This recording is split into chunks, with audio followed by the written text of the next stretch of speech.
good to see you again. Welcome to Yachting USA. Thank you, Rick. What a pleasure. What a pleasure. You guys the advice. Yeah, it's good. Well, here we are, it's beginning of February and starting a new year, 2025. So first of all, we're actually at Pier 66. They're newly renovated, amazing facilities that have come together. I would say that Megan Lagasse Washington has done a wonderful job of helping us kind of settle in here a little bit. And I've been working now with Tim Marcoux, who is the president of Voltari. Voltari is a manufacturer of some really cool electric boats. They've given us their facility for the evening to have this conversation. And we just want to say thanks, Tim. Looking forward to seeing more about your electric boats and what you guys are doing. The little bit I've seen so far looks like it's groundbreaking. So we'll look forward to more of that in the future. So Graeme, let's do this. Well, it's my first time here at the new Pier 66, and it's really encouraging what's going to happen here. Fort Lauderdale has not traditionally been a destination. It's been a replenishing port. Right. But this is as good as it's going to get anywhere in the world, so they've done a great job, and it's nice to see where this is going. No, the resort's gorgeous. You know, the face dock, of course, is staying and getting full of the big boats. You can see who's moored out there right now, and that's a good sign of what's to come, I think. Yeah. So, no, it's good. It's good. It's good to try to continue with this whole idea that Fort Lauderdale is the yachting capital of the world. Right. And it takes a little bit of work to hold that status, maintain that. Good to see some of the bigger boats we normally see here. I was surprised to see Lady Mora on the other side of the bridge. Yeah, isn't that crazy? That vessel hardly ever leaves Monaco. I know. It's the only place I think I've ever seen her is in Monaco. Yeah, it's really, really interesting to see that size boat here in Fort Lauderdale. Right. Not what we're traditionally used to. Right. I understand Breakthrough's going to come over once she crosses the pond too. That'll be cool to see that boat here. Yeah. Yeah, that's the first hybrid with hydrogen fuel cells. Yeah, exciting. I'll be excited to see that. Yeah, no, she's cool. I got a tour. Tristan and I both got a tour of her at Van Lent while we were over in Amsterdam for the Super Yacht Forum. Oh, very cool. And wow. Yeah. They did an amazing job. I can only imagine. I look forward to learning more. Yeah. So let's talk about you. We've been friends for a very, very long time. Right. And I've admired your career, and I've watched you as you've watched me kind of navigate this industry, try to figure things out. Not always easy. It's always interesting. Right. And I think we both have enjoyed a little bit of success over the years. And I just want to kind of let people that don't know Graeme understand where you've come from, because, you know, this wasn't handed to you on a silver spoon. You've busted your butt to achieve what you've achieved.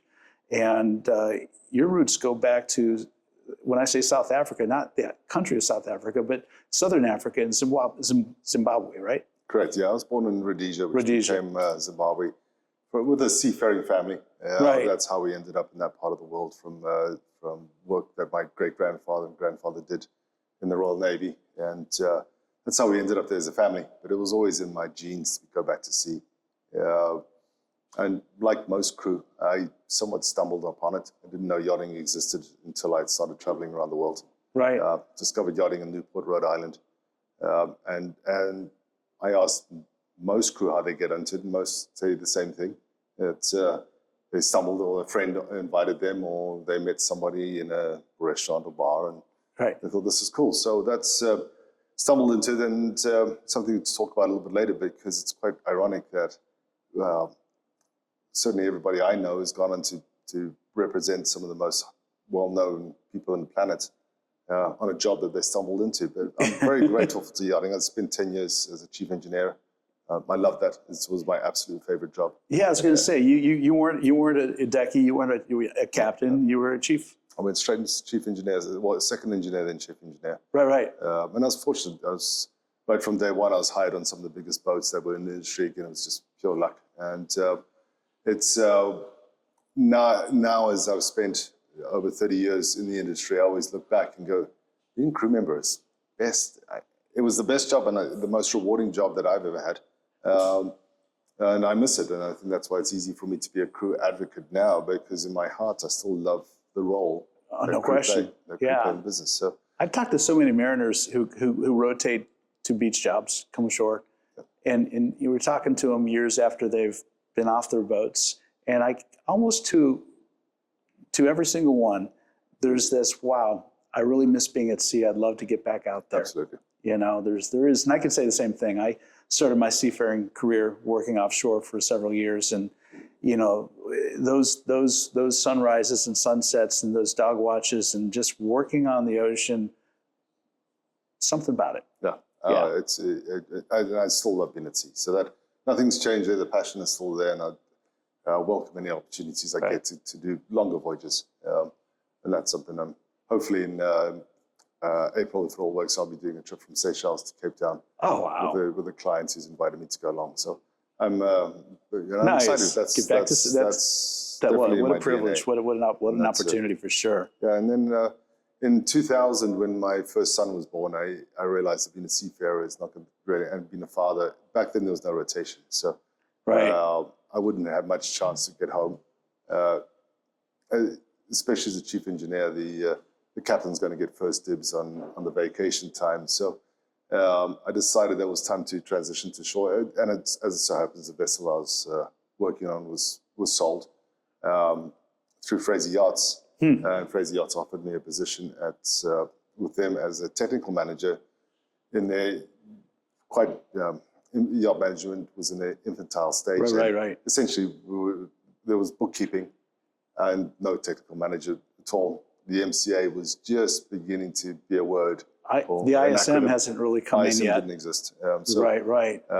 So I was going to say, having been a chief on board for those years, it's a natural fit to go into management because you know the boats intimately, keel to topside, stem to stern, how everything works. Certainly, as I've grown through yacht management, and as I touched on shortly, started my own firm.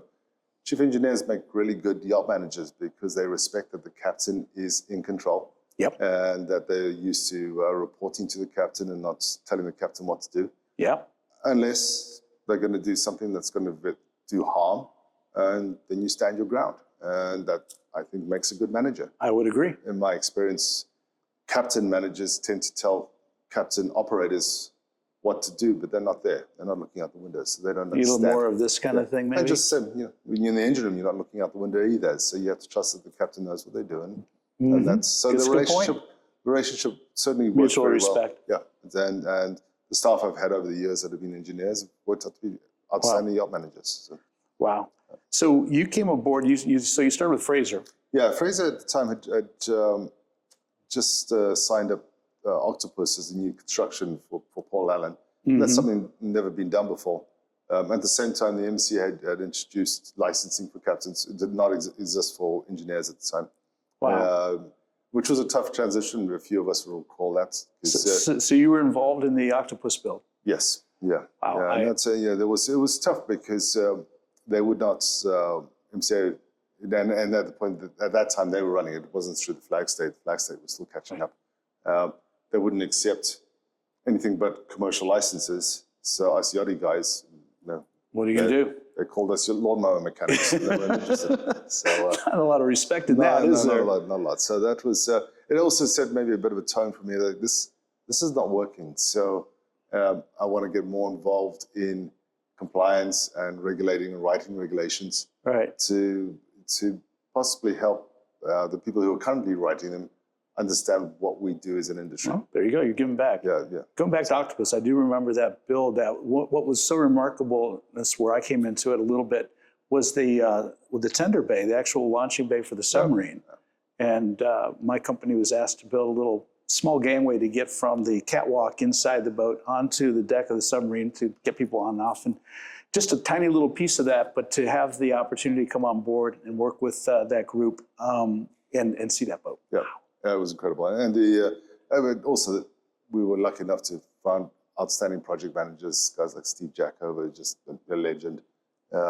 So we, really good team. And we all sort of knew each other from the industry, so we were able to work as a team on something that had never been done before. Yeah, how cool. That was fascinating. I think I remember meeting you when you started with IYC. I think that's where our paths crossed really for the first time. So 2004, I was approached by IOC, which I knew nothing about as a firm, except for the fact that Steve Hudson, who's become a very good friend of mine, his uncle was Wayne Huizinga.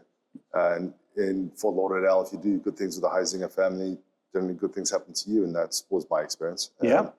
it was a pleasure working with them. IYC was a small.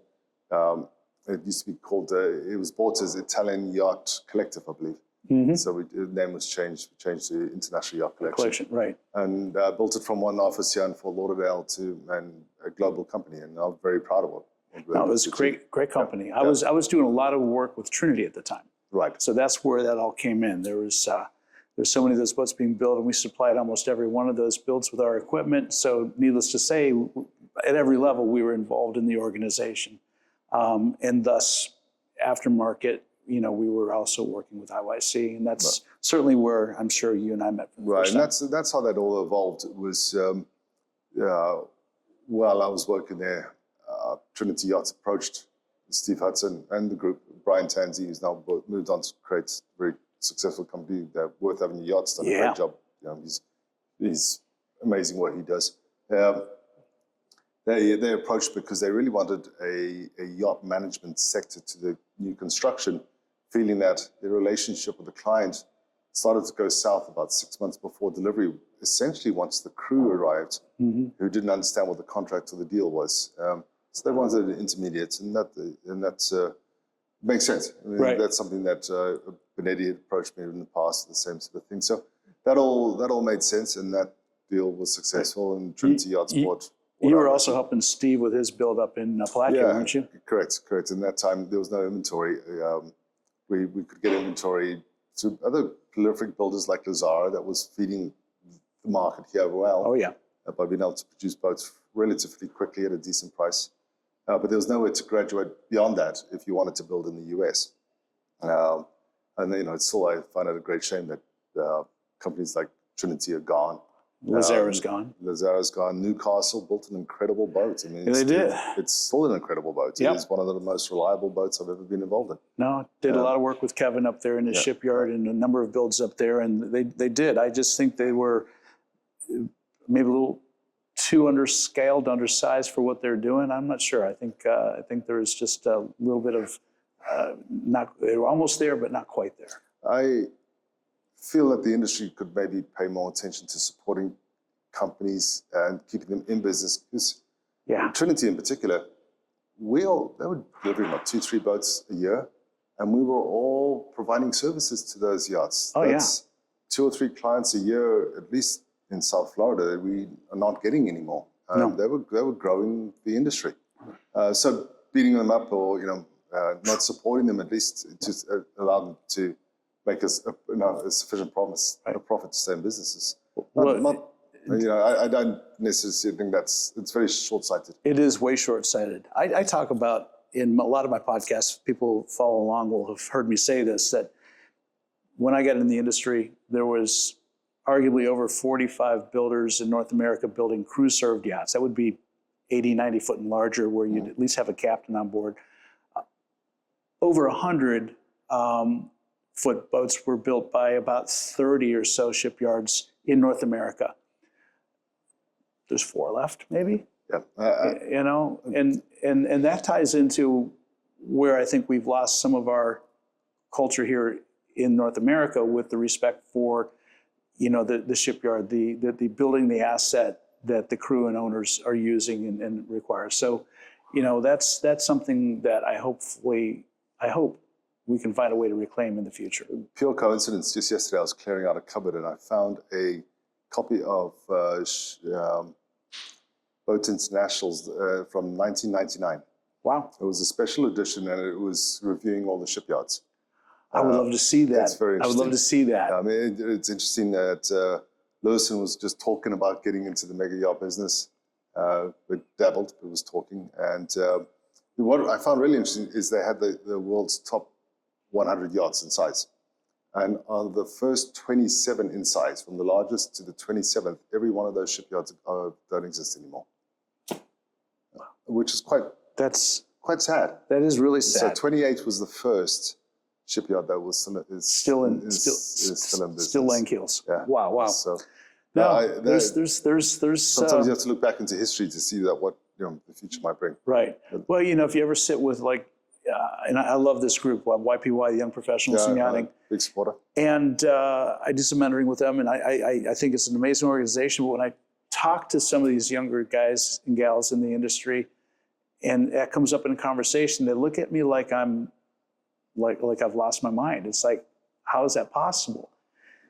And it's like, no, it's real. You know, it's true that you guys can't even conceive of what we had as a boat building culture in North America 20 years ago. Yeah, absolutely. You know? Yeah, so So a little off subject, but it's sad to see. yeah. So IYC I loved working with those guys. Good group. They launched a lot of careers. Very, very good group of people. But in 2011, I had an opportunity to start my own firm. So I broke away, and it was, again, a handshake and a cup of coffee with Felix Zapatas, another legend, and we left on excellent terms. Good stuff, as it should be. Burn no bridges. Knowing that I'd become a competitor, and started Fairport in 2011. Fairport was the name of the ship. My great grandfather was a captain. Remember you tell me that. So that's it's a long family heritage. So I wanted to use that name for the company with the concept that we would just do. I actually don't like the word yacht management, which really comes again way from, overused. Again from my background as an engineer. We're support. We're here to keep things going together with the crew. Less Fairport Yacht Support. And then that's why I went for Fairport Yacht Support. And that was the mantra. We did no brokerage, no charter, so we were completely independent. Yeah. As one of the best captain I ever worked under, a guy called Pat O'Brien. Unfortunately, he was killed in a motorcycle accident. But he said to me when I interviewed, he said, as a captain, I run the yacht, and as the chief engineer, you make the yacht run. And together with Piers, I'm not above you, you're not above me. We'll do this as a team. And he is one of my dearest friends, dearest part of friends, I guess. So I always carry that, is that we're a team, and we'll work with the captain and the rest of the crew. Right. And nobody is more important or less important than the other. No, I would agree with that. Nobody on the crew. It's a team. Yeah. It's a group. Yeah. It has to work cohesively. So while we're on the subject of yacht management, this is a conversation that comes up a lot. As you know, I dabbled in that for a couple of years. Started JMS's U.S. division. Was happy that we were successful in getting the fleet built and the company on its feet and doing well, and it still is. Good job, Nick. But the challenges are many, and like you said, yacht management is such a catch-all term. What do owners really want? What is the real proper role that you see yacht management when it comes into the relationships between the asset, the owner, the crew? Really, bottom line is they don't want to be hassled. There's the real bottom line. But there's a lot of elements to that. I think that the honesty, even if it's really bad news, is the absolute key. Right. And this is where we are. Most of my clients over the years, time is very important. Ultimately more important than money. I had a client that used to love using the sayings, I don't buy green bananas. So yeah. Give me the program that's going to deliver on the day that I need it. Right. I know that Wayne Heisinger Senior got out of the boat, and consequently Junior got into the industry because of delays of the extension on the Floridian, right? The XRZ rules, and because it was embarrassing, he had to call his friends and cancel trips. I heard about that, and that really did not like that. I can imagine. And for the most part, my life is much simpler. But I'm booked out for weeks or months ahead. When plans change, it's not just that; it messes a whole bunch of other sequence of events up. So yeah, being confident, brave enough to say this is not going to work, or that cheaper quote that you've been shown is from a vendor that I know is not going to deliver on time. Right. Thank you. Yeah. I tell you, this industry, if I was to be somewhat critical of it, and I try to couch my criticisms just because I'm trying to, promote this industry best I can, but it's never been well respecting the time factor for the independent net worth owner, the guy who's basically writing the checks and setting the expectations.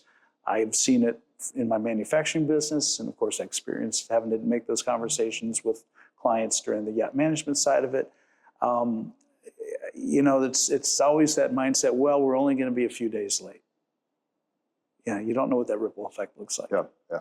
And I want to go back to the compliance side, but before we lose this train of thought. Yeah. What I see as a trend today is yacht managers think their sole purpose really is to get things done cheaper.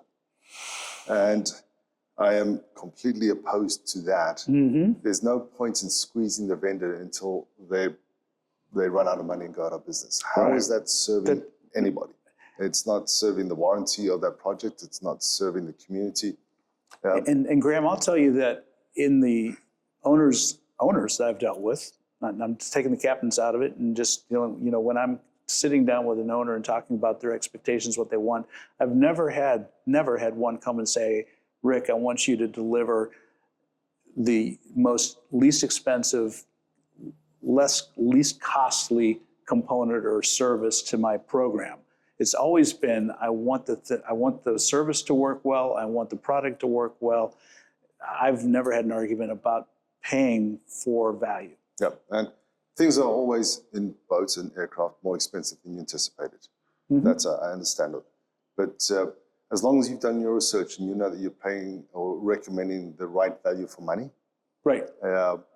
It can't possibly serve the reputation of the boat to have things that could be maintained and fixed properly the first time, have repetitive problems, or get to the stage where the client gets so frustrated because it delays and sells a boat, then surveys badly. Mm-hmm. You may have saved a few $1,000s, but you've probably cost tens, hundreds, millions of dollars in bad surveys. You haven't really delivered fairness to the owner of the boat. Well, what I've learned is there honestly are two different surveys, and you have to be really specific and careful. You've got a buyer survey and you've got a seller survey, and there's two different agendas that are in conflict with each other. Right. And most, particularly new owners, new high net worth individuals coming into this space don't understand that, or the broker wants to get the deal done, so they know that if they go for a seller survey, you know, it's going to come across a little more easy. Yep. You know, not as much deficiencies found that have to be remedied before closing, that type of thing. And I see it all the time. It's quite prolific at the moment, and it does sadden me that senior people on board the yacht and managers will make decisions saying we're going to go the cheaper route. The boat's delayed, and frustrates the owner, sells the boat, and everybody's out of a job. Yeah. So where was the winner here? There was no winner. There was no winner. Right. And that, whenever I see an owner or previous owner on the docks, a lot of previous owners still come to boat shows. Well, sure. Well, why did you get out? It's always that same. It's crew problems is the number one. Frustrating. And frustration over that. Yep. It all rolls into this conversation. But it's never because the paint job was $400,000 more than I anticipated. It hurt, it stung, they got over it, and they moved on. My son works for Gulfstream Jets up in Savannah, and most clients have a private jet, business jet relationship of some sort. Their motto is, if you've got the money, we've got the time. They're shameless that this is an expensive thing to do. That's right. I think that yachting would benefit by... A little mindset? Well, we're good. Right. We offer a brilliant service, and it's expensive. Right. Yeah. If it's not for you, that's fine. Right. Then go somewhere else, because there is somebody else that wants to do what you want to do and is willing to see the value of doing it right. No doubt about it. Now, I think something that a lot of people don't understand either is there are not, by proportion, that many wealthy people that are actually active yachtsmen. Doing the numbers of billionaires in the world and millionaires in the world, I think the last statistic I heard was like 6% are actually actively, that leaves 94% of high net worth individuals that aren't touching our industry. And when we blow 1 or 2 or 3 or 4 or 5 a year out because of bad experiences, whatever, they're hard to replace. Yeah, well, certainly avoidable experiences with a bit more confidence and honesty, self-confidence. I just want to touch on compliance in the yacht management world. Yes, please. Because that is an important function that good management does provide. Right. I was back at around 2001, 2002 was when ISM started to get into the yachting world. And if I wasn't the first, I was certainly the second person to get heavily involved, getting a boat ISM certified, which was Paraffin with Cayman Islands at the time. So that was the very first writing of a code, ISM code for yachts. Right, came out of commercial. Yeah, along with the MCA compliance, which LY1. These are all new, and there was working groups, and I was on those working groups. So I can really say with confidence I was on the absolute ground level of what we were trying to achieve with these regulations, and how we were going to take it and make it actually work for what we do and make it have a meaningful impact. Right, right. And I was really pleased in the first couple of internal audits, speaking to the crew, going, on my last boat, we never did safety drills. We never did it. I like this. I feel good about this. Sure, you would, wouldn't you? It's like, wow, this is the good stuff. This is the stuff. Now, most owners either don't know it happens, or mostly don't need to know, or just assume that it's done. And probably the latter is probably the latter is probably a little more concerning. But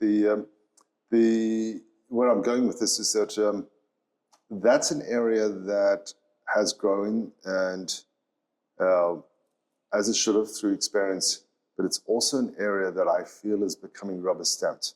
And maybe we'll touch on that later, but that's not my opinion. I'm just basing on the fact that we're having a lot of accidents, right? And now we're having a lot of mortalities, and that worries me. Right. Most of it's preventable too. Yeah, as a former owner, as you know, I was able to do a successful transaction with Fairport and IGY Marinas, which then a year later was acquired by MarineMax. The yacht managers carry a lot of liability, and I don't know that's fully understood. And the reason I say that, as the owner of the firm, you really need to understand your liability. Possibly as an employee of a company, even as the most senior employee, that's probably not really keeping you up at night. It's not really your problem at the other day, other than the fact that if all goes south, you'll lose your job, but you'll get a job in another couple of days anyway. So right. You're going to bounce. Yeah, so it's, we'll maybe go there, but that's an important role of yacht management, but very, very misunderstood. And as a result, again, value isn't put on that. So it's hard to get paid what it's worth. And you're really talking about yacht management, where they're bringing the full suite of services, incorporating the ISM compliance into their whole program, yes, with their DOCs, with the different flags and all of that. And the interrelationship between that, your over 500 tons of ISM, under 500 mini ISM, but also your LY3 compliance, along with you're changing jurisdictions every 5 minutes. So no one human could possibly understand all of that.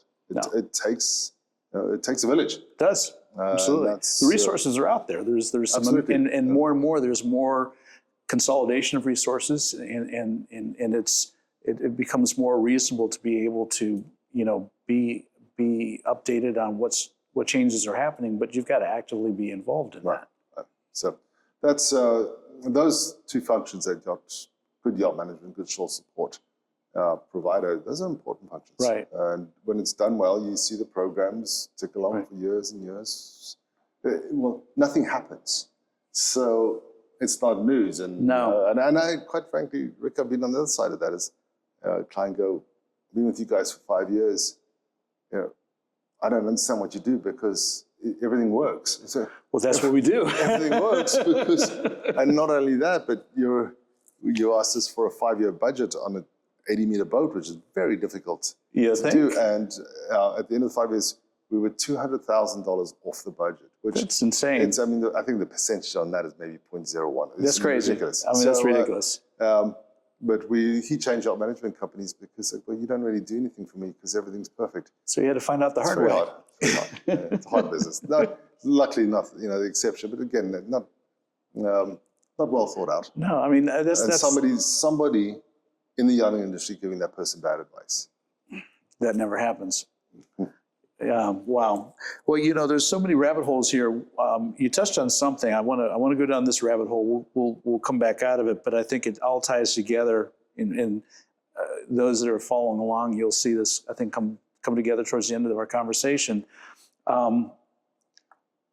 I have had this conversation with a number of individuals that have sat with me in this podcast, and I asked the question: are the current M&As that are happening, all the corporate roll-ups, healthy and good for our industry?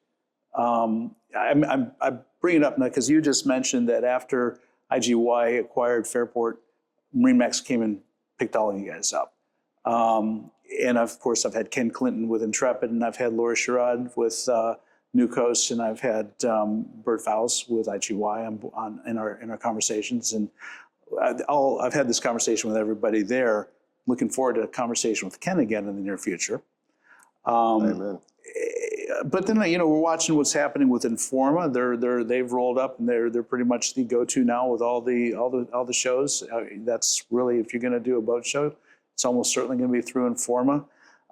One Water has become pretty big. Safe Harbor has picked up virtually all of the available waterfront properties from Florida all the way through New England now. And, there's a big conversation about how healthy that is for our industry and how secure it has our future.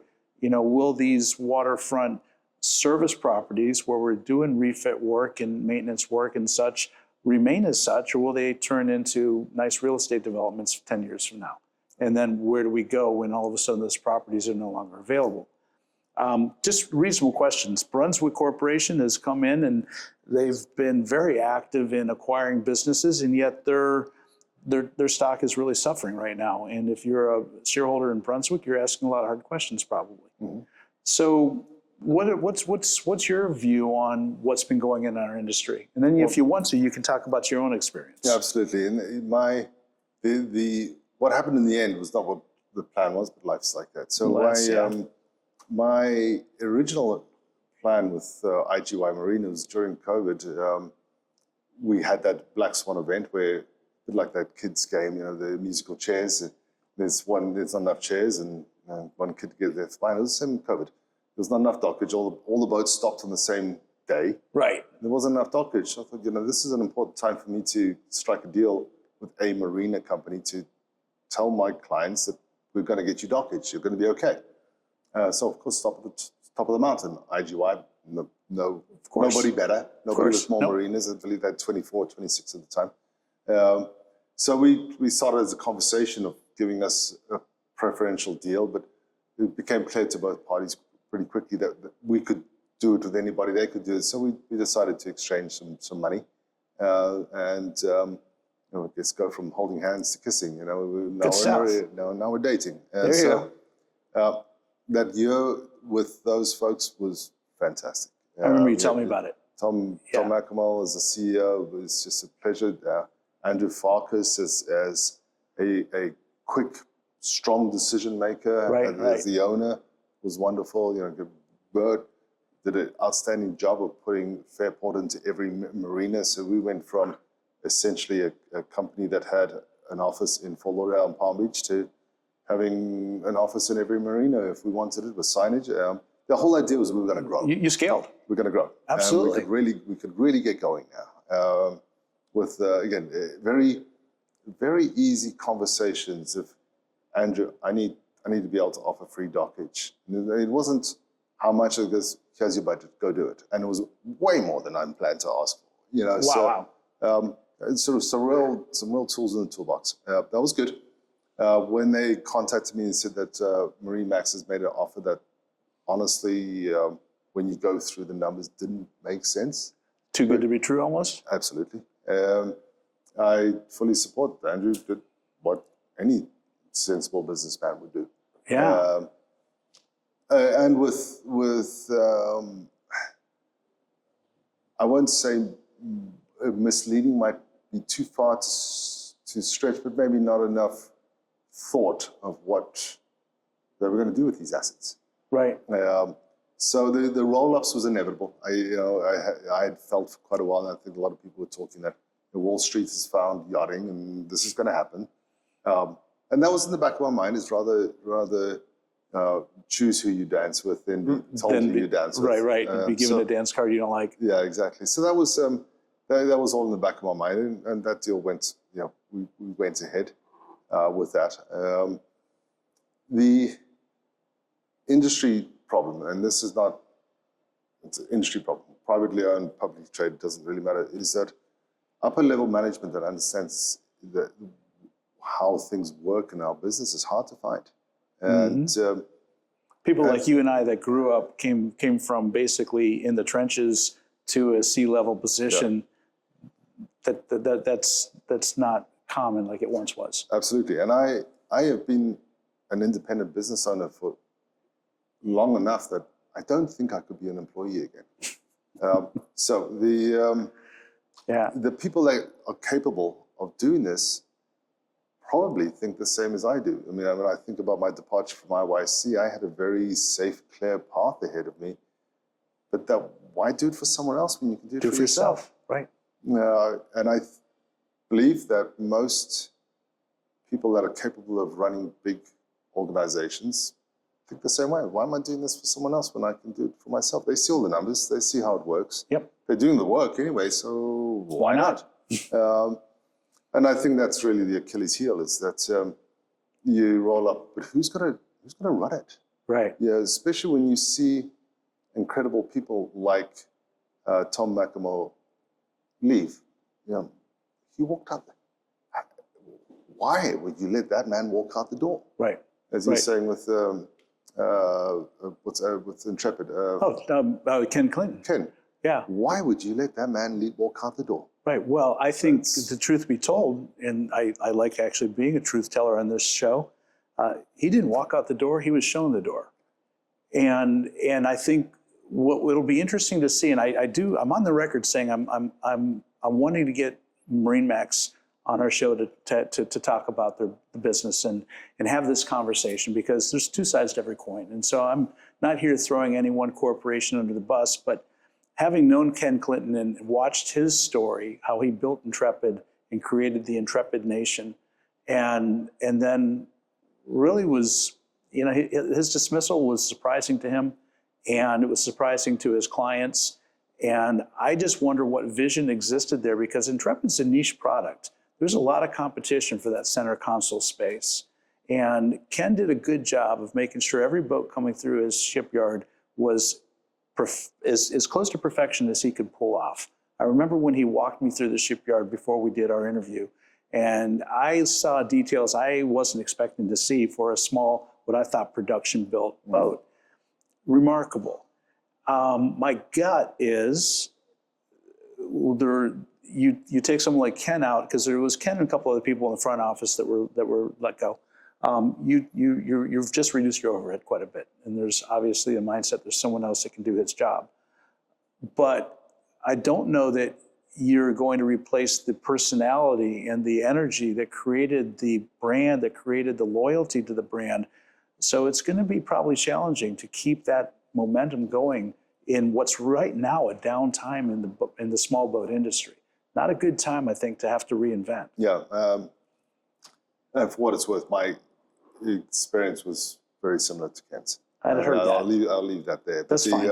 But to me, when you look at a firm that year upon year is growing, and every year is better than the last, and every percentage of growth was better than the previous, it makes it an attractive acquisition. IGY enjoyed that, Fairport enjoyed that, and Shepherd enjoyed it, and made it an attractive acquisition. But what was the ingredients that made that happen?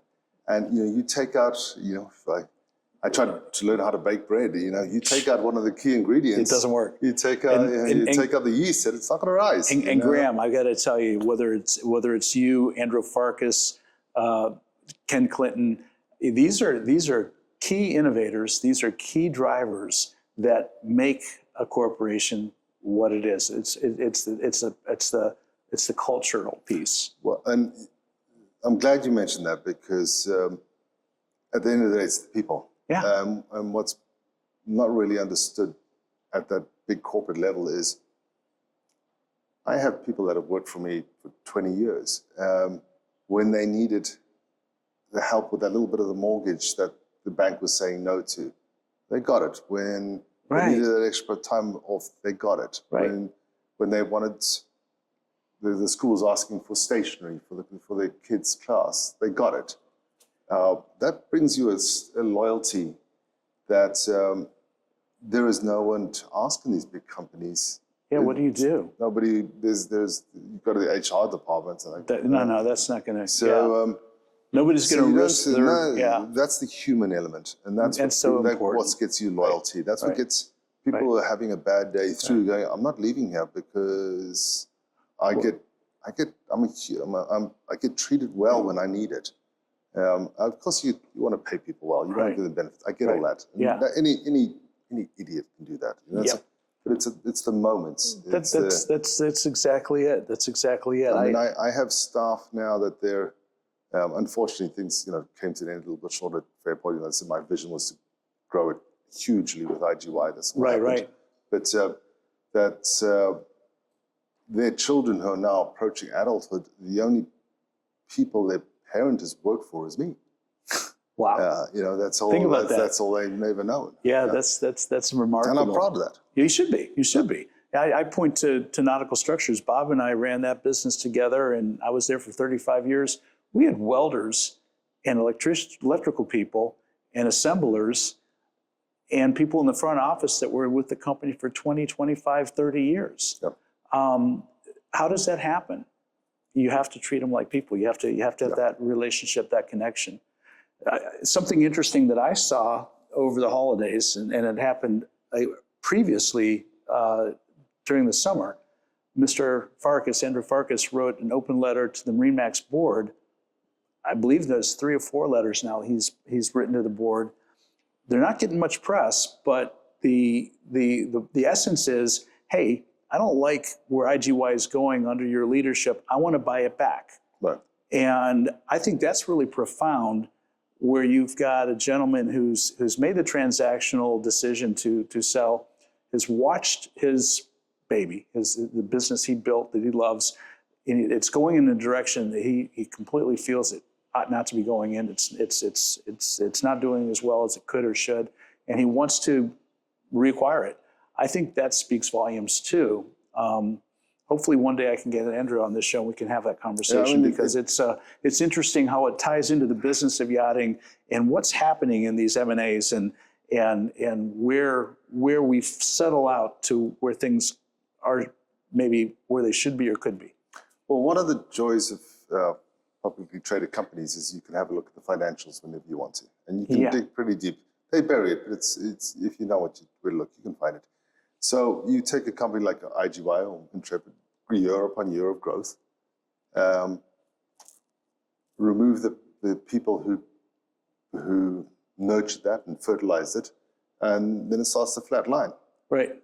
So the new administration's thought pattern is, well, to get financial growth, let's cut costs, let's charge more.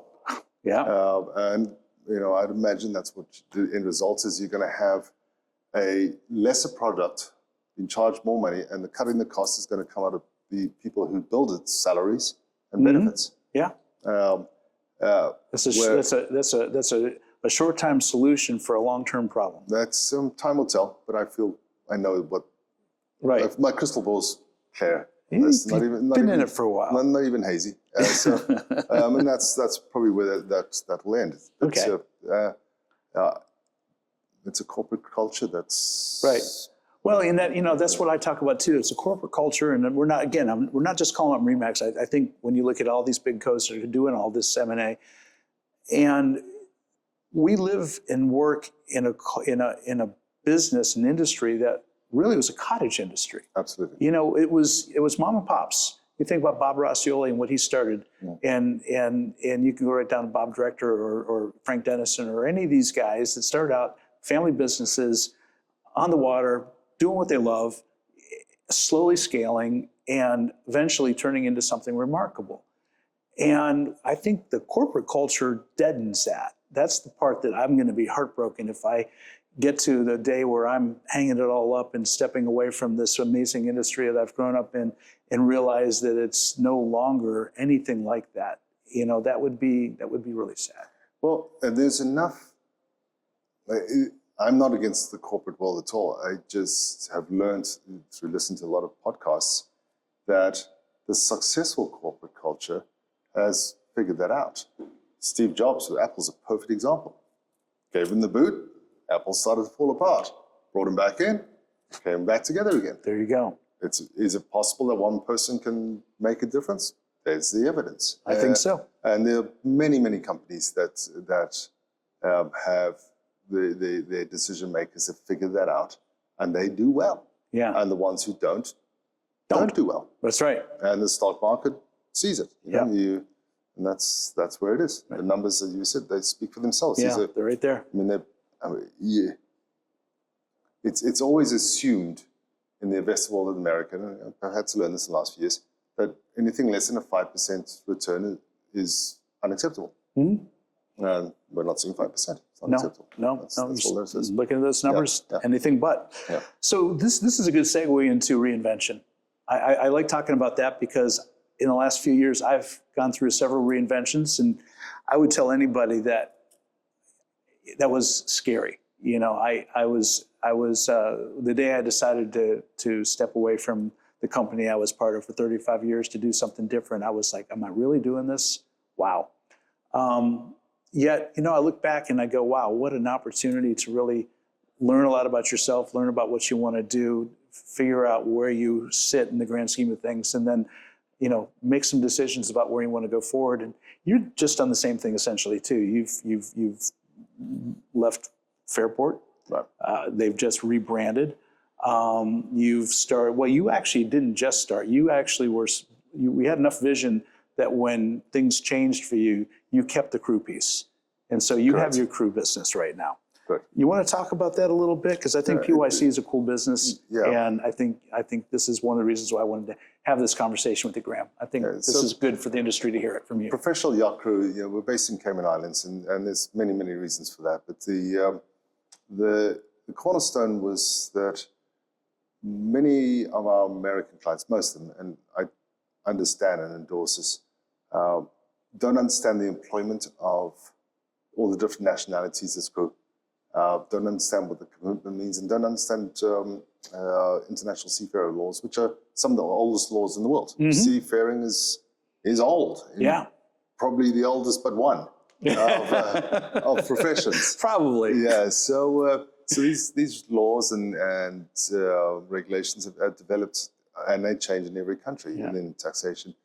So the concept of having a employment company that does it makes sense to me. Right. Now there are others, mostly in the Channel Islands, that do employment, but they really are payroll companies. They write SEA agreements, and they're a payroll company. But so what I started, and I had one of those for a while. Mm-hmm. I know. But I felt that this is not getting into the meat and potatoes, because I went back to myself as a crew member. Well, what did I need? And really, I needed was a sense of security. And the more I've researched it, it's probably the number one thing that every human being wants.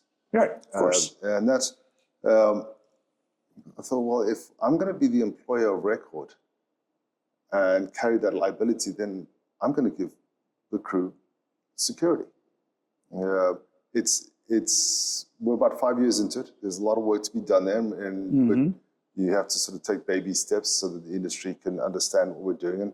And we're more expensive than everybody else because we're doing something completely different, and there's always going to be some resistance, but we'll get past that. It's value. Yeah, we'll get It's past value. it. Yeah. And the whole overall idea is that as a crew member, when you become part of our family, we want you to be part of our family for your entire career. Wow. We're happy to invest in you. We're happy to cover costs for training. That was going to be one of my questions, because that comes into the conversation a lot. You become professional crew. There are so many, not just reevaluations and research, but there's additional training and new things coming out there. And who pays for that? Does the crew member have to come out of his own pocket? How often does the owner say, I'll pay for my crew's training? Where does that happen? And so your company kind of takes a look at that. We are. It's not there yet, but we will be. Okay. And by the end of the year, the idea is that the only way you can grow your career is to leave your job. That makes no sense to me at all. You could. We'll cover the costs. We'll cover your time off, but in return, I want a commitment. And if you break your side of the deal, then you're going to have to reimburse on a pro-rata base. But you stick around, you're going to get trained. And if the vessel doesn't need the level that you're trained to, we'll move you to another vessel that does need you. Isn't that flexibility? So we'll follow your career, and we want you to be part of the team. Along with pension, good medical insurance, including family medical insurance. Wow. We'll handle your tax reporting and all that, so you can hand over the right documentation to your accountant without having to muddle through it. Right. And if you're getting treated unfairly, and it's something we should touch on maybe a little bit later on, because it touches into some of the accidents we're seeing. Yeah. Is that if you're getting treated unfairly, you have a voice, and we're not going to fire you.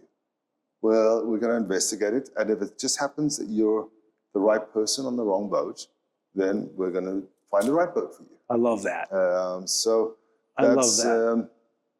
It's really taking the human side. Because it's culture. I mean, if those that don't know, but you walk in any one of these boats, even some of the bigger boats. I'll share one exception in a minute, but the crew are confined to pretty small, tight spaces, and your days are long, and you're working 7 days a week, for the duration of whatever that trip or that charter, whatever that looks like.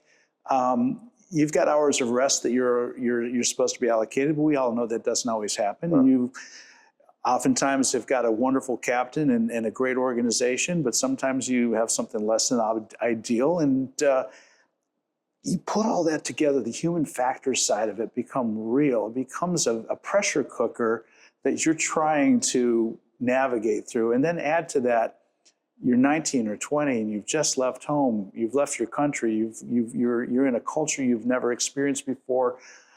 Wow. How do you deal with all of that? Well, it is, even when you're not working, you're working on board a yacht.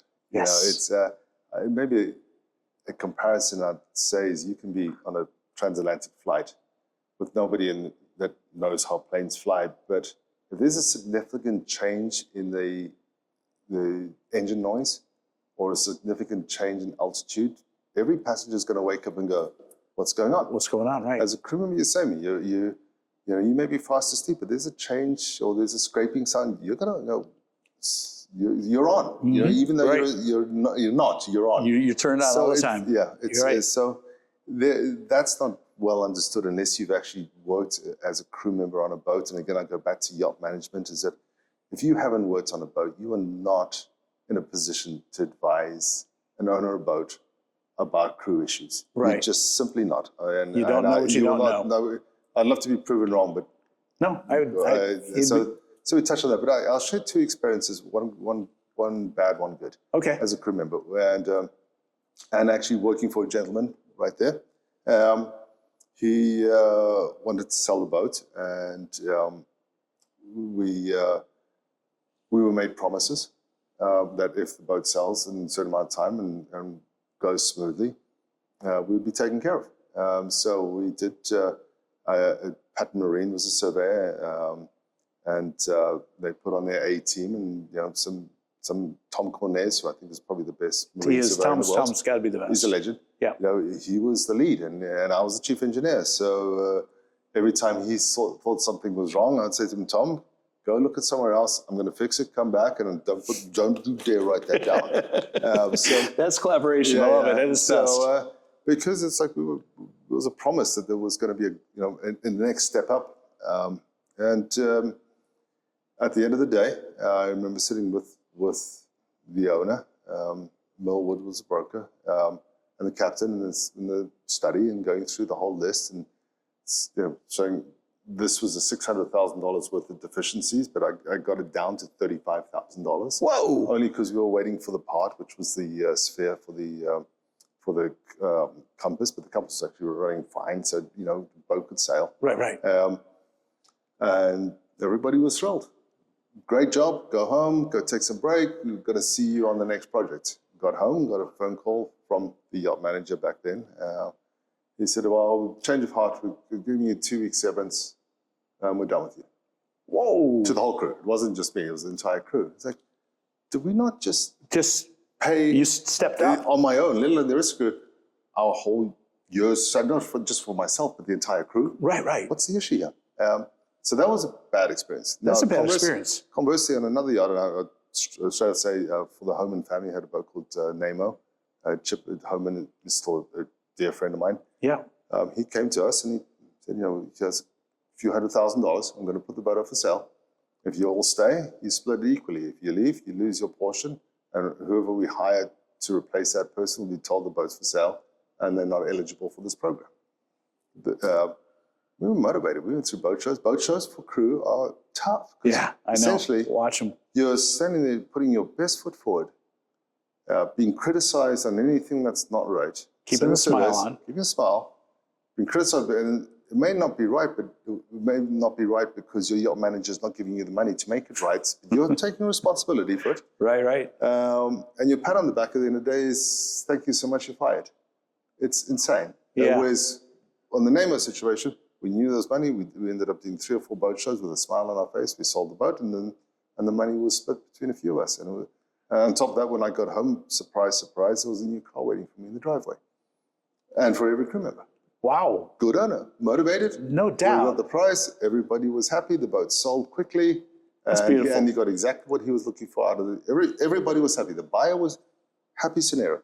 So this is what I kind of see it's a great moving story. forward with Professional Yacht Crew, with PYC, is that as soon as we get wind that a boat's for sale, okay, this is my crew. Granted, they're working your boat, but we need to talk about severance. We are not going to wait until after survey, because the survey is paid to find problems. The crew are going to get blamed for those problems. The manager's going to go, well, it's a crew, because really what the manager was doing, let's do everything cheap. So it wasn't the crew, it was the manager, but they want the next boat. So they're not going to get, they're not going to throw themselves under the bus. Yeah. They did everything they had to do to keep that budget they had given the owner in line to what they promised the budget was going to be, no matter what. Yeah, even though it was wrong. Right, and that's, exactly. And good people end up losing their jobs for essentially being a very important part of the wheel of selling a boat. And this is what I explain to clients now, is that a chief engineer in particular could torpedo any sale of any boat. They know where the...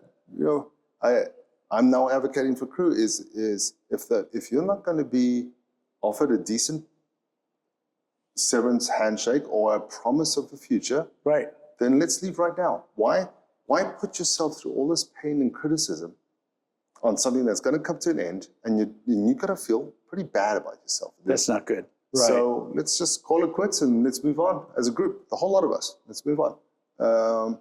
And that's when you put it like that to the financial decision maker, the logic will come back to them pretty quickly. I would think so. What is, on a percentage wise, what is this money you're going to spend more in survey adjustments for sure? Right, I guarantee it on every single deal, without question. This is not there's no gray area for me. No doubt about it. So this is money well spent. Again, it goes back to being honest and giving good advice. And so these are the things that are important to me at PYC. That's brilliant, and I think it's way necessary. And I hope, without any detrimental effect to your business, that others start paying attention to your model and start adopting some of what you're doing here, Graeme, because I think in scale, the whole industry would greatly benefit by programs like yours. Yeah. No question about it. If from a yacht business owner's perspective, if you are, I think it's reasonable to say that 95% of the yacht owners get out of the yachting sector because a crew-related experience. Mm-hmm. It's probably not. I know that probably accurate. Yeah. So let's go with hyper-conservative. Let's say it's 40%. Mm-hmm. 40% of people in the yacht owners get out because of something related to crew. That means that every single business in the industry is 40% behind of where they could be. And remember, it's probably closer to 90%, but let's go 40. Wow, imagine those numbers. Because you would have retained that business plus the new business that you're getting organically That's anyway. right. Mm-hmm. So why is this an argument? Why, if this is what's going to increase your market share and retain clients, and by the way, we're only talking low thousands, $2,000 or $3,000 a month, type of number, not even, I mean, right, insignificant. Low. Why are we having this discussion? Yeah, you fix that, you actually fix your own business, and that's where I know this will work. It is working, mm-hmm. And we're growing nicely, steadily. I'm happy where the company is. Right. I also and I've geared it up because I know that when it clicks into place, we will end up with 5,000 or more crew, and we're ready for that. So let me ask you this question. It's a perfect segue because there's conversations I've been having since the holidays. We recently looked at the build report coming out for 2025, and I think there's 9 boats being built that will deliver in 2025 from 87 meters to 134 meters. Mm-hmm. I did some quick math, and it's like, God, that's probably close to 1,000 seats of crew. Mm-hmm. That doesn't bring into conversation the 70-some boats that are probably going to come into the fleet from the 30 to 70 meter, 75 meter range. No. That's another 2,000 or 3,000 seats of crew. Do we have crew to fill those seats? No. And the problem is that for every one gray hair you pull out to grow in. We're at that age, I think we both understand that. How many crew are we losing because they are not getting the basics? Right. I'm not talking anything major, just what is right. Right. Because the structures are set up again, let's save money, let's do shelters that prevent the crew from being able to explore how to be treated fairly. Right. And the job becomes less attractive. And it is, I would say right now, it's at the all-time less attractive level. Wow. And as you mentioned earlier on, you have the hydrogen vessel coming up. That's a complicated piece of machinery. That is not. No, you're not just going down to Home Depot and grabbing somebody off the floor and saying, "Hey, come be a chief engineer." Right. This is complicated stuff. So we're going in the wrong direction. Yeah, I will tell you one thing. When I toured that boat, one of the things I was most impressed with, besides the cryogenic hydrogen tanks, those are pretty fucking cool. The crew accommodations. 2 decks of crew accommodations. Each of those crew cabins that accommodated 2 crew looked like small hotel suites. Mm-hmm. You could do Pilates on the floor, or the amount of space was remarkable. They all opened into large open crew areas for recreation, for dining, and I thought, wow, here you go. They've really taken the time and created living space for crew. Right. Bravo. I devote everybody involved with that. Yeah, that goes back to a few key people. The project manager, the key person there, Ron Chase, who's a long-time seasoned captain, and is brave enough to say his piece and get what he knows is right. So it goes back to that same human factor. Someone standing there, if this is what you want to do, this is what has to happen. Right. And making that sort of those decisions happen. So that's a captain at the top of his game that's Absolutely. got good vision. You know, when I first met Ron, he was captaining Mercedes, which what was that? That was an Ocean Fast. Yeah, 120 footers, something. 120, yeah. Somewhere like 128 that. foot I was, jet. you know, super proud. Same as Olaf Hinkie on the Big Lursen. Yeah. Yeah. These are guys that I'm the biggest, I'm the best. I know. But I know them as captains on 120 footers, but that's why they're so good. They start and they build a portfolio of experience. Yeah, and they're confident. Right. No, and professional. Yeah. Well, that's a great segue into what I call right now the lunacy in our industry. Mm-hmm. So here's Clever another choice. Well, I see where you're going. You know, well, if you know, right? Christmas Eve down in St. Bart's, and this beautiful HCB ends up on the rocks. 9+ crew members on board the boat. I want to be careful here that I don't express more than I need to or should, but everyone hurt. One young woman flown to Miami, grievously hurt. She's fortunate she didn't lose her life in that. A captain at the helm, and it's a well-known captain that has spent a lot of time putting himself in social media and making himself the star of the show. And what's interesting, Graeme, was coming out of this, and again, I want to be really fair, not to throw people under the bus unnecessarily. This is a program that was arguably considered the most successful charter program in the fleet. There's a couple boats in the fleet. This captain had come up and been with the owner for 7 years and gone from boat to next boat to next boat. And I would describe what, looking at the program now, looks to me to be very compartmentalization of the program. Owners kept over here, management, DPA over here, crew here, captain here, and the malfeasance that was apparently going on wasn't well known because of the compartmentalization. How common is that? There's a lot of elements in that one, and I'm following that one very closely.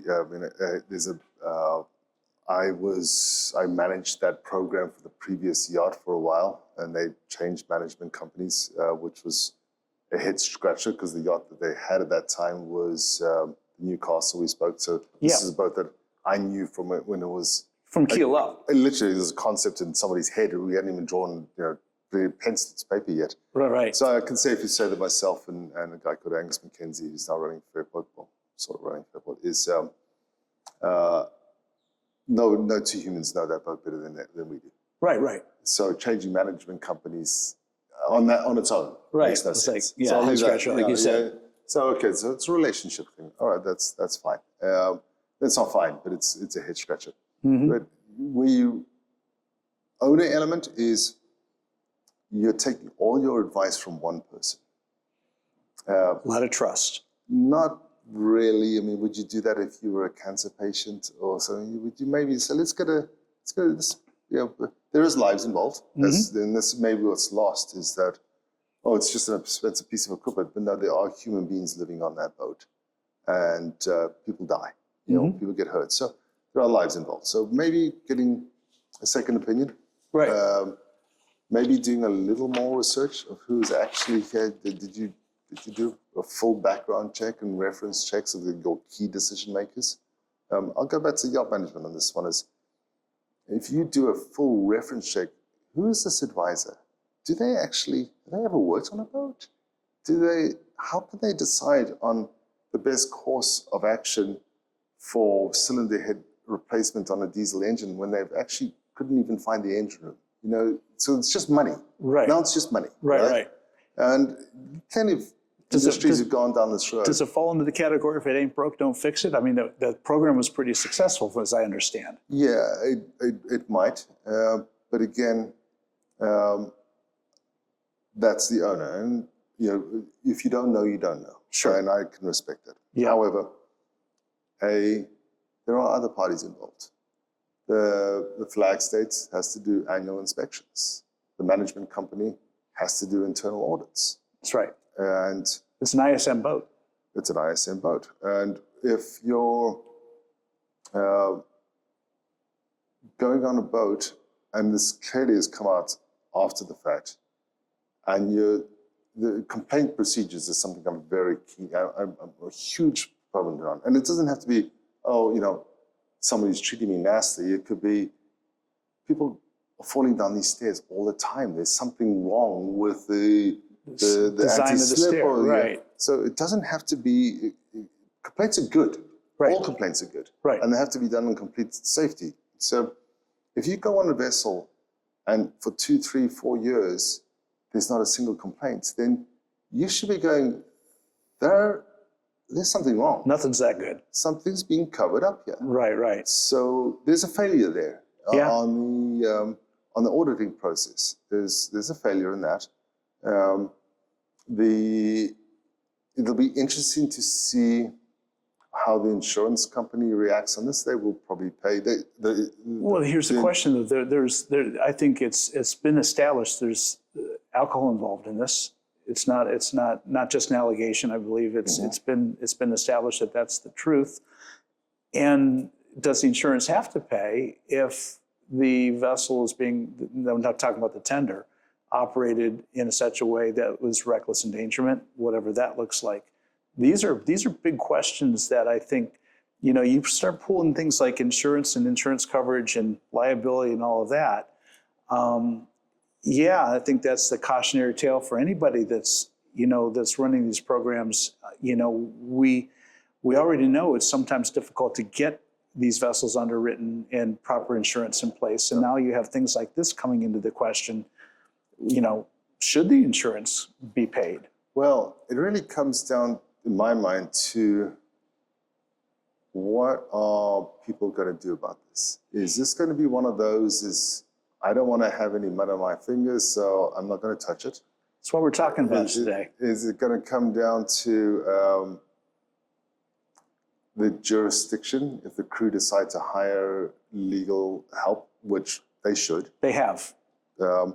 If the jurisdiction becomes the US, there will be a strong financial penalty on that. Mm-hmm. And I mean, my understanding is 2 crew have lifelong injuries, and, yes. and they should be compensated for that. Yes, for absolutely. the rest of a dollar number, they'll carry them for the rest of their lives. Right. I have no issue with that. And if it was a crew member within PYC, I would fully support that. Right. So the question is, will something be done about this? And if it's most likely the insurance company, and I'm not talking about the injuries should be paid by the no question insurance. About that. The loss of income while you're unable to work until maximum cure is reached. And just to say, you know, what maximum cure is, you may not be fixed, but you may be medically as fixed as you can. You should be on full wages till you hit that. Then at that stage, it becomes a decision of a settlement. Right. And that settlement number is what I'm referring to now, is that it can be an insured event. But I'd have to look at the underwriters and go, if you pay this, you realize you are now opening the door for many more payments like this, because you're saying that it's okay to do this, and it's not okay. No, it's not okay. And that, I think, is the segue. The reason I even brought it up is because, not to throw this one incident into the light of day, although I think it's good that we do, but to understand this is just one of many. This does happen again and again. We whether it's programs like this, or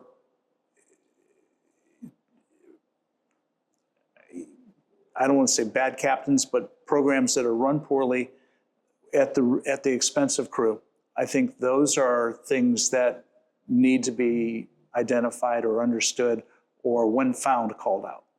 Well, Rick, I had a similar thing happen when I was a manager on the boat, and almost identical accident.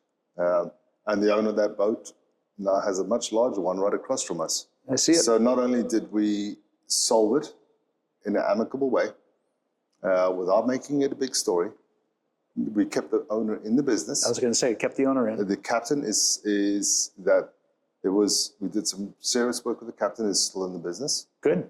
The crew would well treated medically, and none of them, fortunately, the only difference had permanent injuries. Right. Everything's okay. I'm no angel. I've made mistakes. I get it. So everything's okay. This one's going to be interesting to see if everything's going to be okay, or it's going to try and sweep it under the rug, only because it's high profile. But people only talk about it because it was a high profile boat in social media. Mm. This is happening all the time. Do you think that's appropriate, though, that the crew is this star of the show and the social media piece of it? Should this boat? I mean, you see it a lot. I mean, it's I think with iPhones and cameras and but this boat actually had a videographer full time on board to help create social media to help promote the boat for charter. That's unique, I think, and then that begs the question: did that piece of it influence the behaviors that caused the accident that night? I liked what they were doing. I still like what they were doing, and I think it is the future. Whether doesn't matter what I think. It works. Yeah, and I would do that again. What they did, I would encourage a client to do. On full disclosure, Yachting International Radio and our program are supporting the Unbridled program, doing some social media work. Yeah. So we see it, and we're benefiting from that. I'm asking the question rhetorically because of the circumstances, and what looking for the best interest, best direction going forward. Right. So, and referring to that with Unbridled, as you know, I was on a panel there with the captain of this other incident, and I supported them 100% then, and I stand behind that. I still do. I think it's good, and and it's going to happen. And social media is here to stay in the industry more than ever, thanks to Starlink. Yeah, we could up until Starlink, we could throttle the crew's ability to be on social media very easily. That's gone. So when I referred to the incident that I was involved in 12 years ago, whatever, social media wasn't effective for us. But now it is. So, and that's all there is to it. So there has been another explosive incident last week of sexual harassment on social media. Yeah, I saw that. That was unfortunate because it seemed like that was also swept under the rug. And wrong. I know the circumstances of that. I mean, okay, share what you know. So share what you can. Anyway.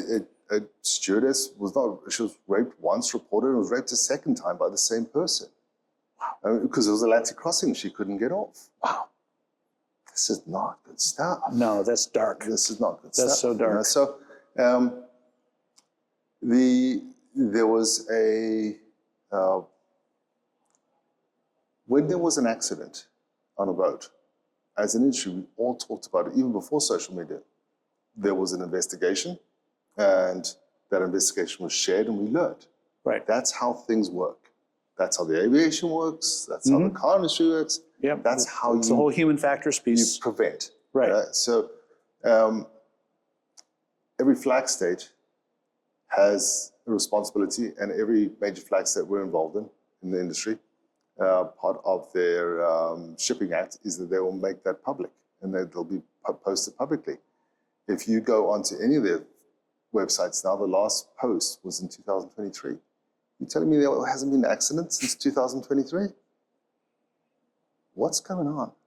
Yeah. Where is something's broken here? Right. So we would talk about it if there was an accident. Now every week it's not even another accident. Now there's deaths. Yeah, there was a death here in Fort Lauderdale. At LMC a week ago. Nothing. There's something to be learned from that. Right. Every aviation disaster, you get that. Yeah. In my commercial or my technical diving world, when we have a fatality, whether it's a deep dive in the ocean or in a cave, there is a report that comes out because the rest of us learn from what's happened. You need that feedback loop to be not only there, but it has to be relevant and has to be not immediate, but soon enough that you're able to figure things out to prevent that problem from reoccurring. And it took quite a lot of work as you know, I sit on a lot of boards. Yes. It's something I think that every senior person in this industry should volunteer some time. That's, I feel strongly about that. But it took a lot to get the industry in general to agree that when it comes to the accident, it needs to be public, and it needs to be written into their bylaws, their act is, whatever department it is, and that's done. So the days of saying, well, it's confidential, we're past that stage. This is now how things work, but it's not been done. Right. So that's a problem for me. But I want to just go back to what we talked about, the owner's involvement. Please. Most of these owners have their own form of air transport. My son's in the aviation business, and I'm really enjoying learning from him. They have a pilot and a co-pilot. They're never going to say, you know what, I trust this person so much that they can fly the plane on their own. It's got to. Got a second opinion. Got a co-pilot. And I use this comparison all the time when I was explaining yacht management to clients, is that we're also the co-pilot. Captain is in command, but if the captain's going to fly the aircraft into the mountain, I'm not going in that mountain with it. I'm going to stand and go, we ain't doing this. Right. We call that cockpit culture in aviation. Exactly. So if that's how that owner's operating his aircraft, why was he not operating his yacht in the same way? Yes, you've got your one trusted person, flown me around the world hundreds of times, never wanted to, well, I just got a second opinion just in case. Just in case. That, I believe, is one of the key failings right there. Yep. Can see that. Yeah. Can see that for sure. And it's, I'm doing this quite often now, and I thoroughly enjoy it. Been asked by clients to come on board, spend a couple of days on board, and just tell them what's the health of my operation. Well, there you go. You pick up the culture of the crew. You get a sense of things you can see, feel, smell how people are working with each other. You notice real quick if there's two people that avoid each other at all costs type of thing. I think any seasoned person in this industry can walk on a boat and know within, I'd say less than 5 minutes, but let's say 25 minutes. You know if it's a happy boat or not. That's right. You can feel it as soon as you walk. It's you feel the energy. You feel it straight away. Yeah. So where I'm going with this is, if you're unsure, ask for help. Mm-hmm. You invest a couple of $1,000, get somebody to walk on and say, okay, yeah, things are okay and you're making good decisions. Or no, you have somebody who's gone rogue. Yeah. You may love them, but they've gone rogue. Right. And this needs to do with what you want with that information, but that's where you are. But at least you get the information, right? And I do get it. When I said that what we were talking about, it's close to my heart, I do have emails to that owner saying, you're going to have a problem. Wow. You hate to say I told you so, but sometimes, particularly when you get senior people in this industry that have been around long enough and understand well enough, you should pay heed to good advice, because it's usually delivered with the right intentions. Yeah. So one last thing, since last time you and I really sat down and had a conversation, we've gone through an election, we've got a new administration, the government has fundamentally shifted here in the United States. With that, there's a lot of talk now about, immigration, and is it a new day for a crew with our immigration laws or? And I think it's important to have that voice to kind of disseminate a little bit of reality check, some good information to those who are listening. Or those who are listening that can share this with those who need to hear this. What would you advise if you are coming into the United States now on a B1, B2, or a B2, whatever visa that you've been afforded?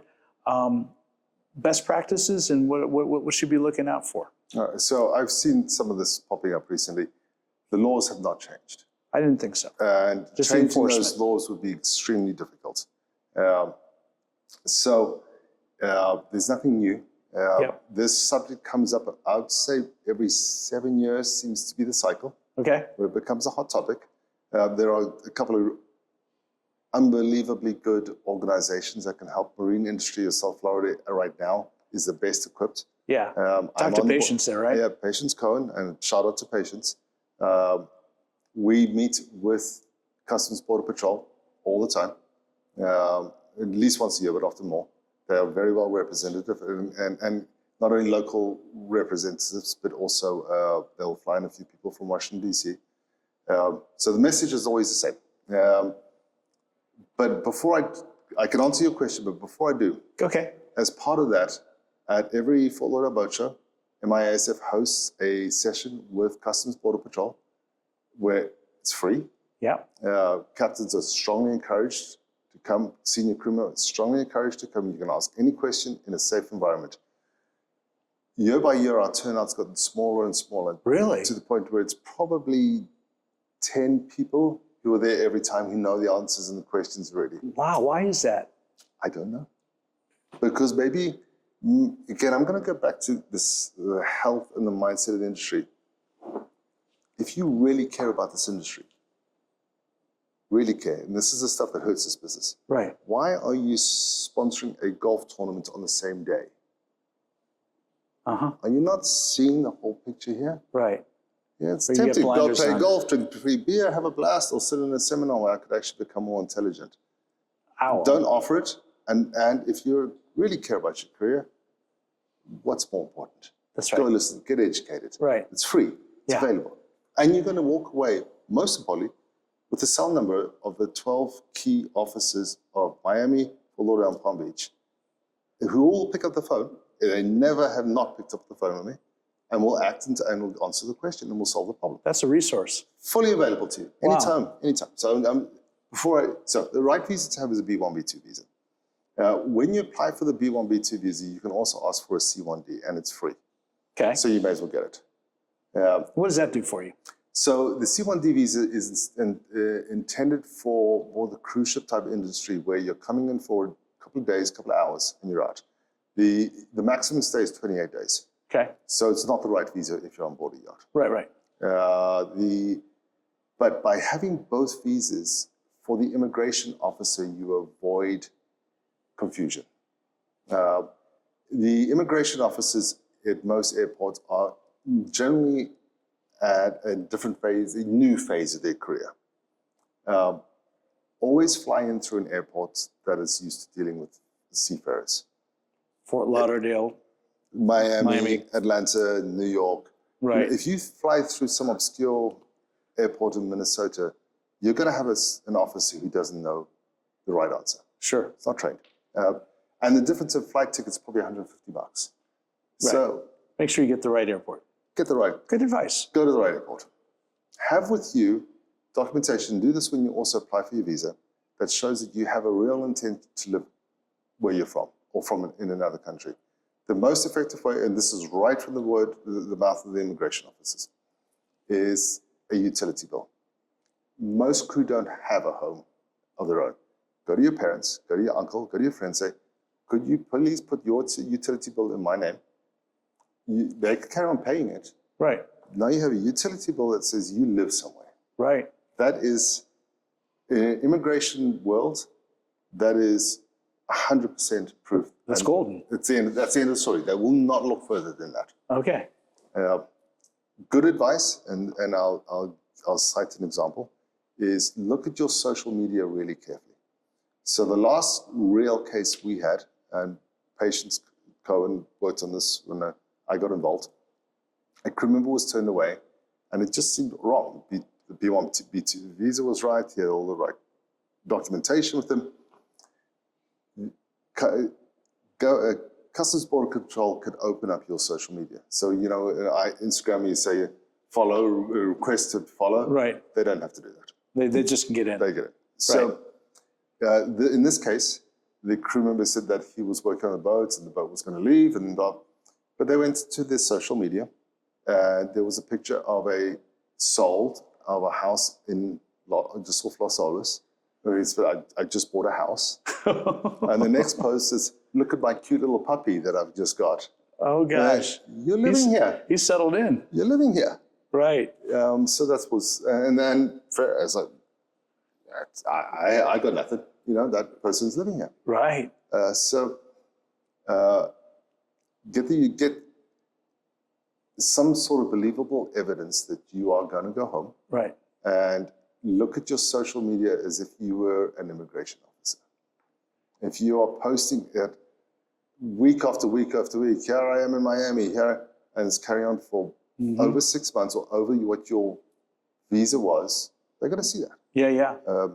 So that is there is also on the Marine Industry Association website a letter addressing the difference between a B1, B2 visa and a C1D visa that I strongly suggest you print up. The B2 is purely tourism, right? B2 purely tourism. Right. B1 gives you some privileges to work. Yeah, it's a work visa. Right. Now, it work as long as you're a non-US employer, and we should touch on this is quite important, is how you're getting paid. This has been done poorly in this industry for a long, long time. It is reasonable to expect that if you're being paid by a US entity, company, bank account, that it's believable you're working for a US company, in which case you're no longer eligible. You have to be working for a foreign company. But there's elements to the burden of proof. Are you working on a foreign company or not? The source of your paycheck works against you if you're getting it from a US bank account. Right. Be very careful. Right. So that's where, signing on to a foreign flag boat, getting an SCA from a Cayman or an offshore entity, that all works within the constricts of the B1 visa. Exactly. And that's, in my case, so with PYC, we intentionally work with Cayman National Bank because it says Cayman, yeah. Offshore. We could get way cheaper wire fees. But again, we're talking $15 a month difference. Right. But I'm working ideally on a Cayman boat, but that doesn't really matter. But I'm a Cayman employed company with a paycheck from a Cayman company. He has a letter from the Cayman company saying that I'm an employee. Here's the phone number that will be answered in Cayman by one of my employees saying, yes, this person does work on the boat. You're in. You're building a believable... Right. As they say, the purpose of Customs Border Patrol in America is to stimulate legal business. That's right. Their mantra is to say yes. So give them reasons to say yes. So let me touch on this one too, because I know when I was doing my JMS work, we had a lot of foreign nationals coming into our office right off of 17th Street, and soliciting, looking for work. There's some pretty strong restrictions, as I understand it, coming into the country and then soliciting for work. Explain how that works and what you should or shouldn't do. I think that's important for people to hear. All right. So first of all, I want to just go back to that letter from Marine Industries, because the reason we put that on Marine Industries letterhead, because I actually authored that letter, I'm quite proud of it, is that you are not telling the immigration officer what to do as an individual or as a company. It's an association giving you information. Right. So you're not creating an aggressive environment. You're creating a collaborative environment with the immigration officer. So I just want, and it explains it in that letter. So again, that letter's on the website. Print it up, have it with you every time you enter the country. So B1, B2 visa. The B1 is for work and the B2 is for extended vacation. So you can stay over 3 months. It's always up to 6 months. Right, 180 days. It's 6 months.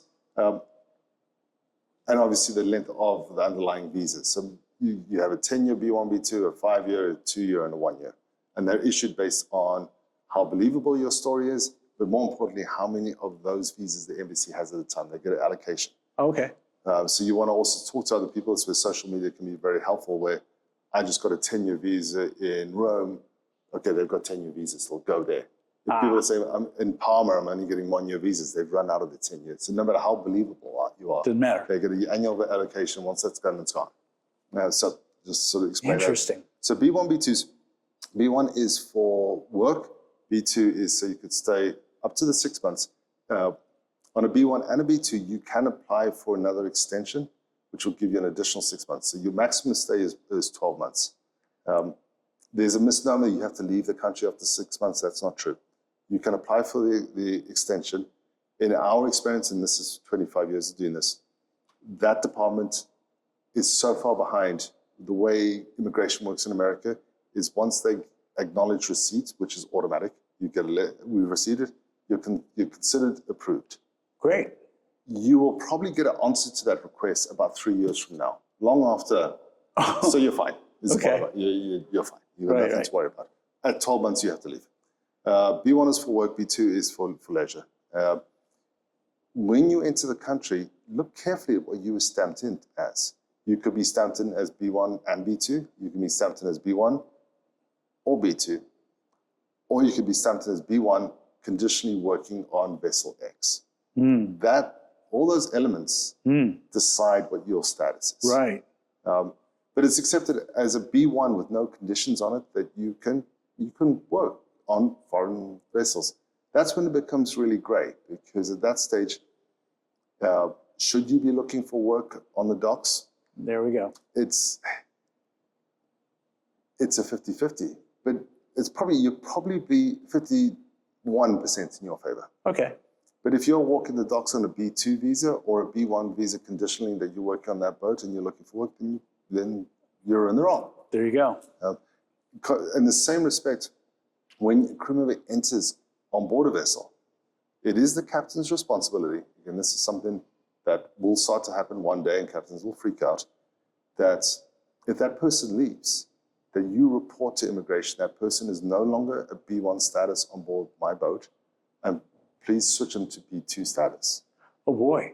Which they should do. And then in which case they're not allowed to look for work again. If you wanted to do it by the letter of the law, you would fly them out and say, you're out of here, and it's up to you to re-enter however you want to re-enter. Yeah, wow, okay, that's interesting. That's the right way to do it. Right. There is a reporting mechanism for changing from B1 to B2 visa that a captain can do of a fax number, which hasn't worked in over 10 years. Okay. So there you go. But it will. This will come around at some point, and people will freak out. Right. So do you believe that ICE is going to do anything different, or No. Okay, yeah. I don't think anything has changed at all. Good. Good. There is a stronger presence at boat shows. Ironically, the presence is because they're coming to our Marine Industry Association meeting, and they just happen to be walking up. Just attracting. No, they're just walking up the dock. And it was Right. No, they're just walking from where they parked up the dock. Right. To come tell you how to do things right. I love it. I love it. That's, I am not concerned about that. Most of the information out there is misinformation, especially when you see U.S. Coast Guard and Customs Border Patrol, completely different departments, and do not communicate. If you've ever done a notice of arrival, you'll see they don't communicate. Yeah. So this idea that U.S. Coast Guard is boarding our boat because, for immigration purposes, that's not the... Coast Guard has nothing to do with immigration, right? So most of the articles, most of the posts I've seen have said that, you're so technically wrong that this whole thing is wrong. And it's nonsense. Good. Well, this is good. That's good information. Hopefully everybody listening picked up on the nuances here, because there are nuances. This is a nuanced deal, but it's okay. We're all right. Yeah. Let's keep working. Let's keep going, crew. So where are we going from here, Graeme? I want to just touch on one more thing about, you mentioned Patients Cones and Marine Industry Association. These associations do good work for the industry. They do. And if you're in doubt as a captain or a purser or anything, call Marine Industry and ask them. But if they give you advice and you get a successful outcome, which you will, become a member. Bravo. Yeah, $400 a year. Yeah. The boat will pay for it. No doubt about it. Be part of it. I'm going back to where we started. Support the industry so we can all grow together. Right. This sort of take is not going to go back to why are the companies that built the 27 biggest boats on the planet in 1999 all out of business. They weren't supported. That's true. We didn't do a good job. And they did not help the owners of those boats, even to this day, because a program with a brand has more value than a program without a brand. No question about it. No question about it. Well, you'll be pleased to know that the guest that follows you on this show is Phil Purcell of the MIASF. Yeah. So, yeah, Phil, we'll be talking shout out to about Phil. this. He's done an amazing job with that organization. I'm proud to be the treasurer. I'm on the executive committee. Yes. We just did the Will You Carry On, and we'll be honored to carry on. Good, So, good. shout out to Yeah. him. No, this is going to be good stuff. Get his voice, and we'll go down those rabbit holes about the association and you know, how they help the industry. And they're not just helping the big yacht industry; they're helping the mom and pops around, down on 84 and all the companies and people that are in this industry right now. I can safely say that without Phil's leadership at Marine Industries, the lease on the Fort Lauderdale Boat Show would have expired. Bahia wants it to expire. Pier 66 probably does too. And there would no longer be a boat show. Wow, wouldn't imagine that. But do they get any support? We have to beg and scrape to get members. Everybody that goes to the boat show should be a member of Marine Industries. I agree. It's that simple. Yeah. Without Marine Industries, there would not be a boat show. Right. No, and that's that. You go through almost most of the organizations. I'm a board member of the ISS, International Super Yacht Society. I've been a board member of the USSA, United States Super Yacht Society. I'm a member of MIASF, EBA, and it's remarkable to me how few people really are participating in these organizations. And these organizations are the lifeblood of our industry. I'd like to be positive on that. It's just a lack of education, getting the word out, and hopefully, Now, here we go. podcasts We're like this is what encouraging this it. is what's helping it. Yeah, So, kudos to you. Show up. Join them. People ask me all the time, how do you get successful in this industry? I say, show up. Yeah. Just, let's be there. Yeah. So, and you've been here, and I really appreciate you coming on Always board. a pleasure chatting to you. Oh, this is good stuff, Graeme. It really is. I hope you have an amazing year this year, and I know we'll cross paths a lot in the months to come. Can't wait to hear more from you. Excellent. Thank you. Graeme, be well. And until the next time, I'm out of here.